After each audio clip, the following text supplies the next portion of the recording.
మహబూబాబాద్ జిల్లా నియోజకవర్గ గ్రామస్థాయి మహిళా మణి సోదరులందరికీ సద్దుల బతుకమ్మ శుభాకాంక్షలు తెలియజేస్తున్నా.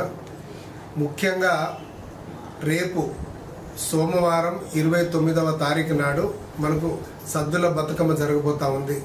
ఎందుకంటే శాస్త్రీయ పరంగా 21వ తారీఖు ఆదివారం నాడు మనకు ఎంగిలి పూలు పిత్రమాస నాడు స్టార్ట్ అయినటువంటి మనకు బతుకమ్మ 9 రోజులు మనము పూజలు చేసుకొని ఆటపాటలతోటి మనం ప్రతిరోజు కార్యక్రమాన్ని చేసుకుంటూ ఉంటాం. చేసుకున్న తర్వాత 9వ రోజు ఈ బతుకమ్మలను పేర్చి ఆడి ఆ రోజు నిమజ్జన కార్యక్రమం ఉంటుంది. అందుకనే చాలామంది అపోహలకు గురవుతూ ఉన్నారు. 10వ రోజు మంగళవారం సద్దుల బతుకమ్మ ఉంటుందన్నది అవాస్తవం.